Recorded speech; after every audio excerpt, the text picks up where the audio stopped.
The style Mal played, you know, hard rhythm player.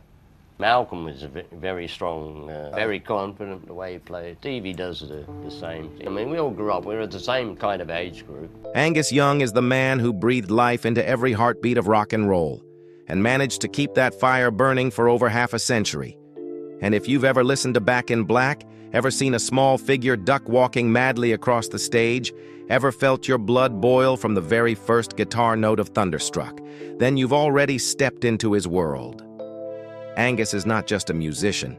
He is the embodiment of unwavering loyalty to music, the eternal engine of ACDC, one of the greatest rock bands of all time. While others changed their style, their sound, chasing trends, he chose to stay true to himself. One SG guitar, one schoolboy uniform, and a passion that never compromised. But behind those furious riffs lies a far more complex life. A childhood in poverty in Glasgow, years spent drifting with unknown bands, the loss of his brother, the lifelong companion of his career, and a private life marked by silence and solitude, in stark contrast to what he brings on stage. This is the story of Angus Young, the smallest man in rock, yet perhaps the one who made it roar the longest. Early life.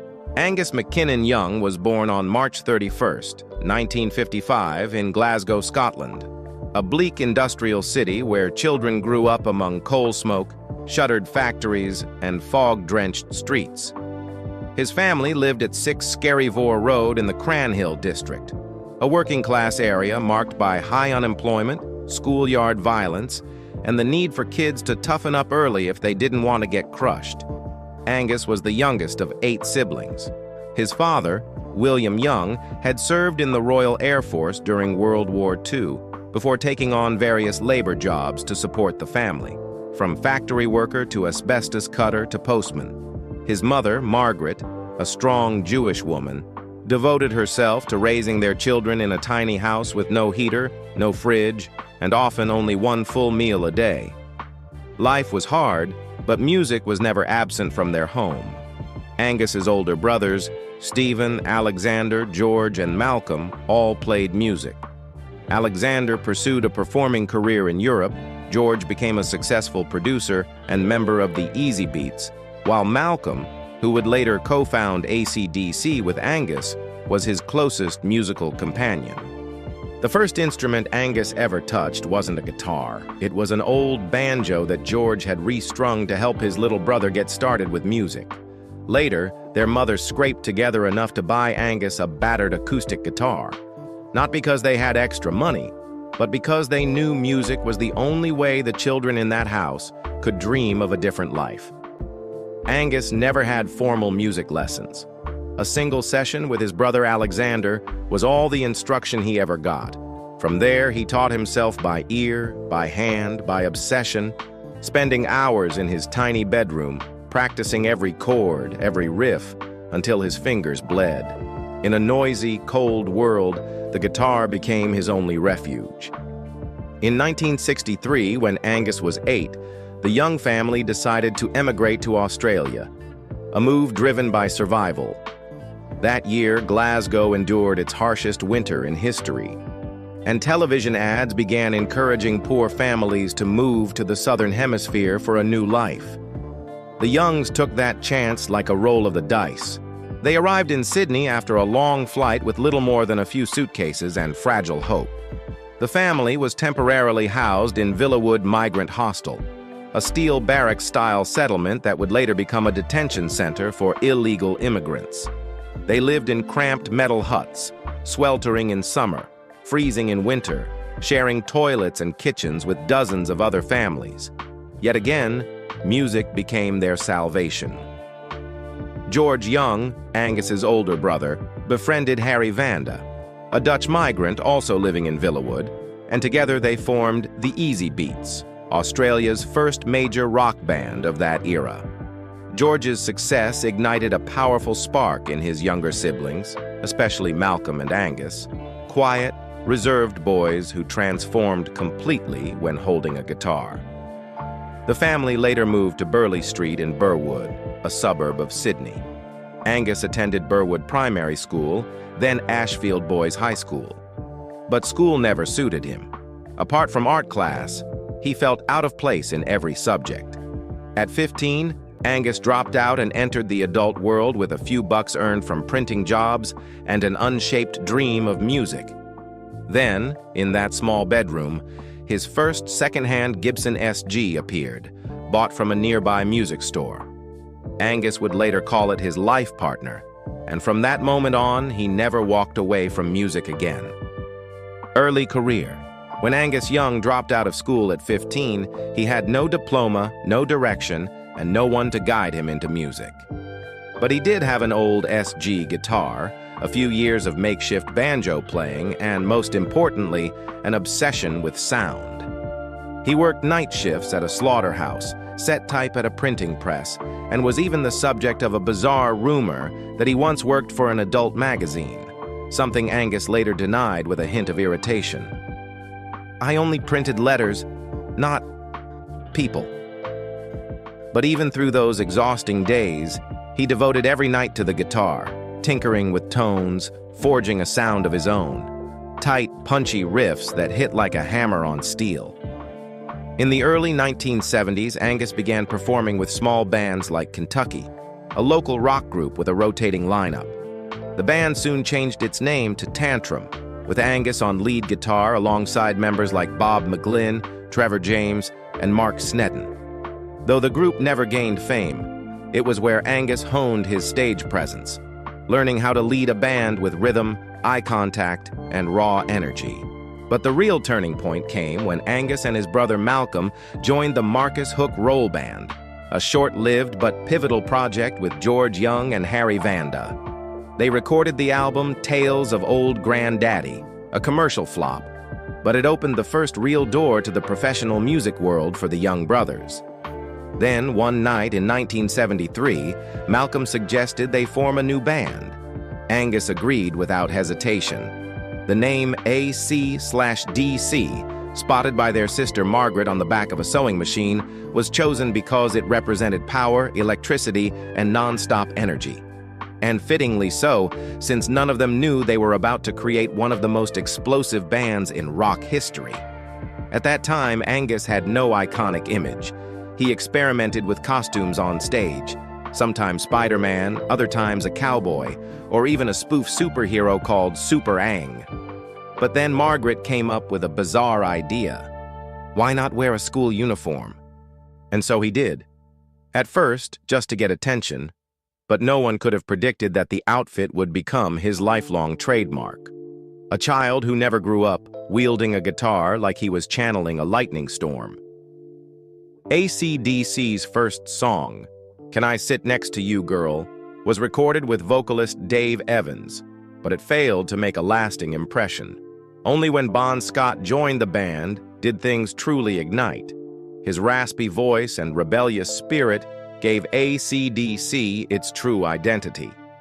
At that point, Angus, armed with his old Gibson SG, schoolboy uniform, Chuck Berry-style duck walk, and electrifying playing, became an irreplaceable force on stage. In 1975, ACDC released their debut album, High Voltage, in Australia. No one could have imagined that a record made by immigrant kids playing crude riffs, gritty sounds, and shouting reckless lyrics would be the first shot fired in a global rock revolution. From a six-string banjo to High Voltage, from a small bedroom in Burwood to packed concert halls, Angus Young had taken his first steps, soaked in sweat and determination, on the road to becoming one of rock and roll's living legends. Career success. ACDC was never a band made to please the radio. They didn't write ballads, no love songs, no layered harmonies. All they had were guitars, drums, a voice like a revving engine, and a little whirlwind named Angus Young. From High Voltage, 1975, their debut released in Australia, to TNT and Dirty Deeds Done Dirt Cheap, ACDC kept pushing the limits of hard rock with a formula that sounded simple. Very few chords, but an abundance of energy. In an era where many bands were chasing musical complexity, AC/DC chose rawness and instinct. And that, paradoxically, became their unmistakable identity. In 1976, AC/DC signed with Atlantic Records, a major step toward global exposure. But at first, the label wasn't impressed with their tonally poor and too loud sound. Some executives called High Voltage chaotic and unsellable. If it hadn't been for producer Phil Carson, who took a chance on instinct, AC/DC might have been buried early on. Then came Let There Be Rock, 1977, and Powerage, 1978. With Let There Be Rock, they turned religion into a rock metaphor, and the man said, "Let there be sound," and there was sound. With Powerage, they elevated rebellion, not in punk's gloom or prog rock's elegance, but with pounding rhythms, violent tones, and a middle finger attitude. Across all those albums, Angus Young was the defining force. While Malcolm laid a foundation as solid as concrete, Angus was the spark, unpredictable, scorching, and explosive. He was the screaming soul of a well-oiled machine. Highway to Hell, 1979, marked AC/DC's breakthrough. Produced by Robert "Mutt" Lang, known for his precision and relentless studio demands, the band was pushed to play each part dozens of times until it was razor sharp, something they had never experienced before. The result? A classic. Every guitar tone in Girls Got Rhythm shot down in flames, and If You Want Blood felt like it could blow out your speakers. And Highway to Hell, the title track, became an immortal anthem of modern rock and roll. But with every peak comes the risk of a fall. On February 19, 1980, Bon Scott, the band's wild, instinctive frontman, died after a night of heavy drinking, passing out in a car in London. It wasn't just a death, it was a gash to the band's soul. Angus was devastated. He didn't speak to the press, no statements. He just vanished for a while, as if he had lost a part of himself. AC/DC stood at a crossroads: disband or be reborn. They chose the latter, not for commercial reasons, but for Bon. Malcolm famously said, "Bon would have wanted us to go on." Angus and the band recruited Brian Johnson, a vocalist from the band Geordie, whose metallic voice could scream like thunder, but still carry enough emotion to turn simple lyrics into bullets straight to the brain. They entered the studio in the Bahamas. It was storming outside, thunder, lightning, and Angus said, "That's Bon opening the show from hell." Back in Black was born as a funeral album. Black cover, no images, no gimmicks. But inside it was the greatest farewell ever made for a fallen bandmate. Hell's Bells began with a tolling bell and riffs heavy as iron. You Shook Me All Night Long blended seduction with explosive energy. Shoot to Thrill was a high-speed bullet, and Back in Black, with its tight, aggressive riff, became a monument in music history. Back in Black sold over 50 million copies, becoming the second best-selling album of all time, only behind Michael Jackson's Thriller. The 1980s and 1990s saw new trends emerge: glam metal, grunge, industrial rock. But AC/DC never followed. They released For Those About to Rock, 1981, Fly on the Wall, 1985, and The Razor's Edge, 1990, all staying true to their philosophy: tight, hard, no frills, no pandering. The media often accused them of repeating themselves, but Angus delivered one of rock's most legendary comebacks. They say we've made 11 albums that all sound the same. That's wrong. We've made 12. Angus Young still wore the schoolboy uniform, still wielded the Gibson SG, still duck-walked like a kid skipping class chasing a lightning bolt. While the world changed, he stood still, and people kept turning to look. After 8 years of silence, AC/DC returned in 2008 with Black Ice, an album that topped charts in 29 countries. The tour grossed over $440 million, making it one of the most successful tours in music history. Rock or Bust, 2014, was released under a shadow of loss. Malcolm had been diagnosed with dementia and had to leave the band. But Angus carried on, this time as the last standing warrior, leading the band forward. Angus Young never chased glory. He dragged it behind him. For over half a century, he never changed his style, never changed his stance, never changed his sound, and somehow, that made him more enduring than anyone else. Tragedy, Malcolm's death, and the unspoken grief. Malcolm Young was never the man at center stage. He wasn't the face on the album covers. He wasn't the voice that kicked off each concert. But to Angus, Malcolm was the heart, the one who laid the foundation for every riff, every arrangement, every drum beat of ACDC. They didn't need to speak much. A single glance was enough to know what the other was playing, thinking, feeling.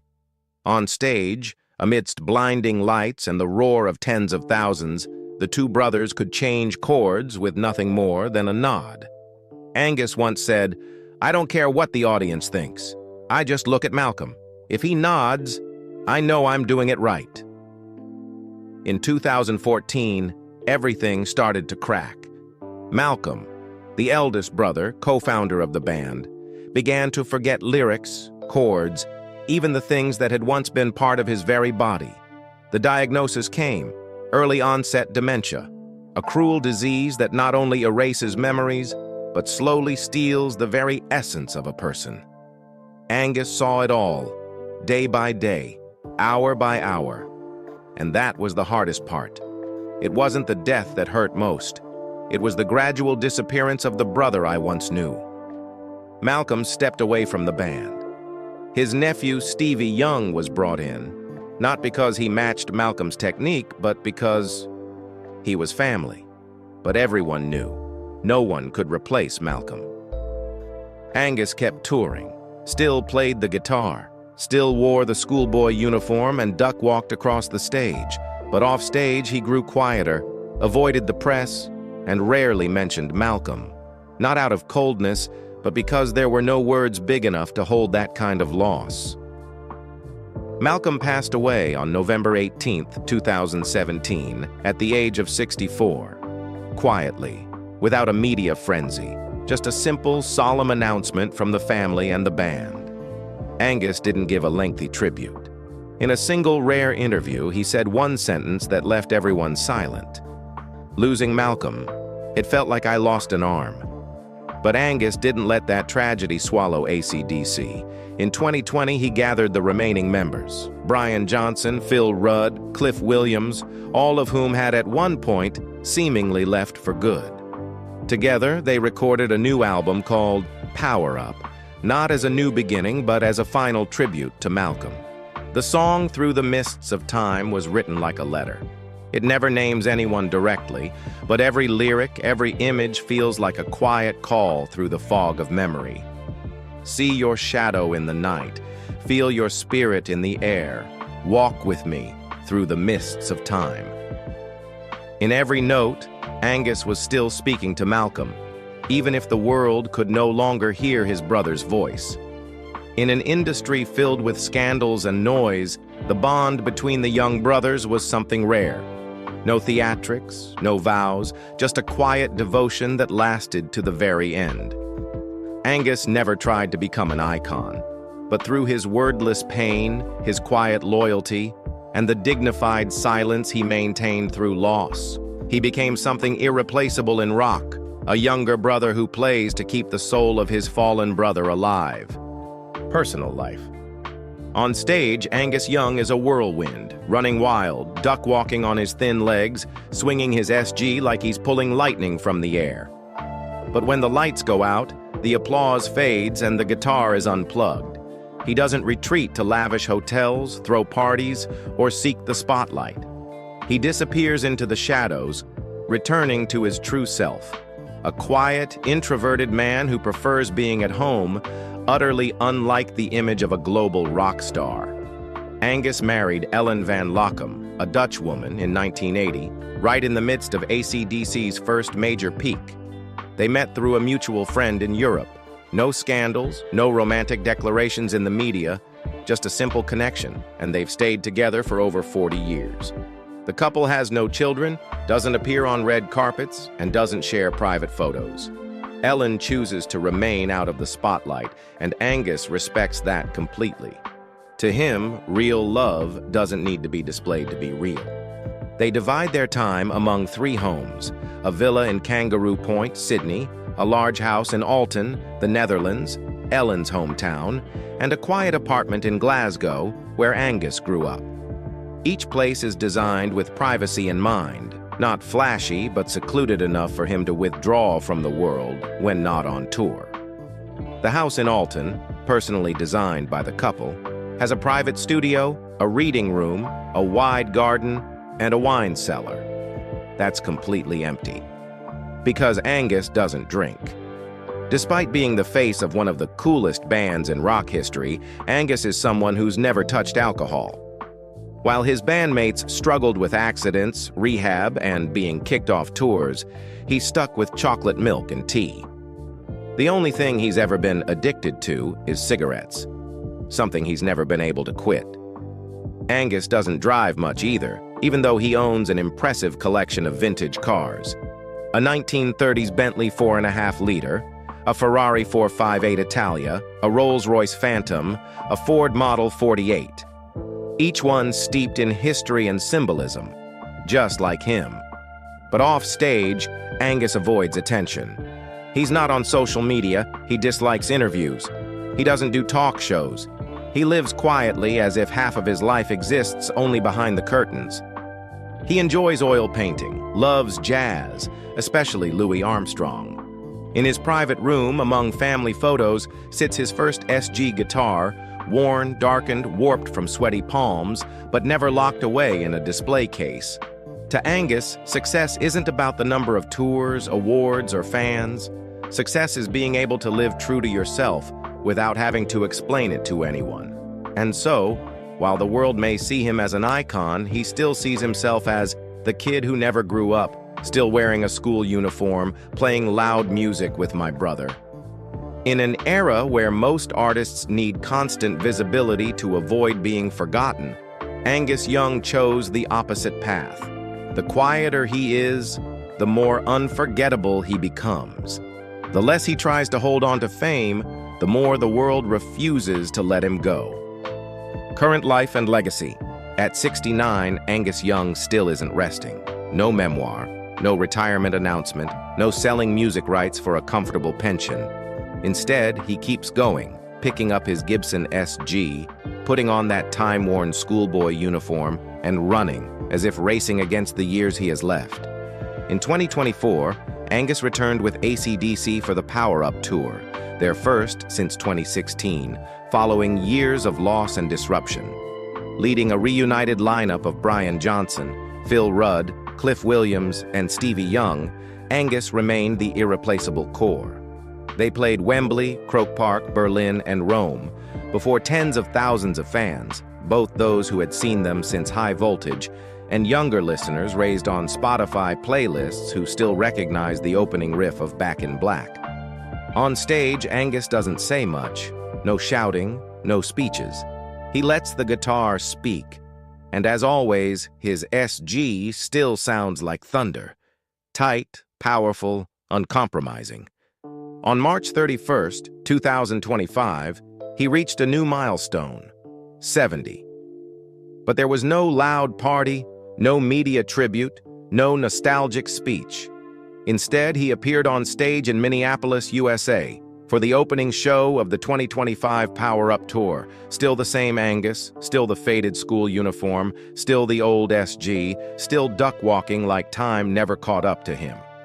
That same year, ACDC continued their North American leg of the Power Up Tour, hitting iconic cities like Arlington, Nashville, and Pasadena, before heading to Europe in June for shows in Prague, Berlin, Madrid, Paris, and closing the tour in Edinburgh, Scotland, the ancestral home of the Young family. Despite being 70, Angus still played full 2-hour sets each night. No breaks, no slowing down.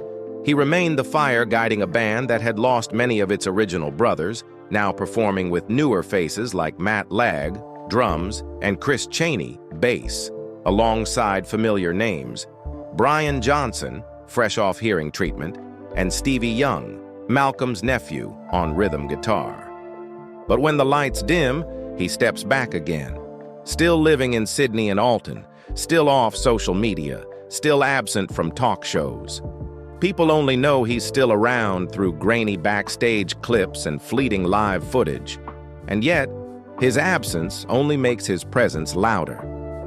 Angus Young is one of the few artists who never left the band he founded. For 51 years, he's had no solo career, no side projects, no redefining himself. He is the embodiment of consistency, same style, same philosophy, same speed, same passion, regardless of how many times the world has changed. His legacy isn't measured in awards. Though ACDC was inducted into the Rock and Roll Hall of Fame in 2003, ranked 72 on Rolling Stone's list of the greatest artists of all time, and dubbed the fourth greatest hard rock band ever by VH1, Angus was never one to chase titles. To him, the greatest achievement is that people are still playing his riffs in garages, bedrooms, and tiny stages all around the world. Angus was never a wizard guitarist. He doesn't play 40-note-per-second solos, doesn't flaunt scales or complicated variations, but he knows how to make 3 chords explode. He made students, laborers, unknown musicians, and legendary rockers alike feel like they could pick up a guitar and roar like he does. That's real power, bringing rock down from the temples, back into the streets, from idol to flesh and blood. Today, while many legends have retired, passed on, or quietly faded into the shadows, Angus Young still stands, still plays, and still looks into crowds of thousands as if he's on his very first tour. He doesn't need media to remind us of his name, because he was never forgotten. He doesn't need his legacy rewritten because he never stopped writing it. Angus Young never needed to become a legend, he just wanted to play music. But it's precisely because all he ever wanted was to play that he became a living legend, naturally, and without ever having to say so. For over 50 years, he never left his band, never changed his style, never needed to be reminded to be remembered. While the world kept shifting, while many artists who were once icons faded into the background, Angus Young kept putting on his schoolboy uniform, kept duck-walking across every stage, and kept playing the riffs that made millions rise to their feet.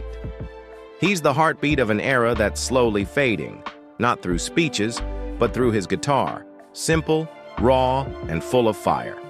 And that's exactly what makes him more timeless than any greatness built on headlines and hype. In a world where rock has lost much of its wildness and sincerity, Angus Young is proof that sometimes it's not the loudest voices that leave the deepest echo. Maybe one day he'll step off the stage for good, but until then, and likely long after, his riffs will still ring out in teenagers' garages, in the headphones of lonely souls, in the hearts of those who are no longer young, but have never really grown old. Because Angus doesn't just play guitar, he keeps the fire of rock and roll alive when the rest of the world has almost forgotten what it felt like to burn. And what about you? Have you ever listened to Back in Black on a sleepless night? Tried to copy Angus's duck walk in a cramped dorm room? Or felt your heart pounding with every fierce riff he played? If so, leave us a comment below. Tell us about the moment Angus Young entered your life, and when you realized that it wasn't you who chose rock, but rock that chose you. And if you believe the flame of rock still burns, hit like, subscribe, and share this video with anyone who's ever loved the guitar, loved ACDC, or just loved what it feels like to live through music.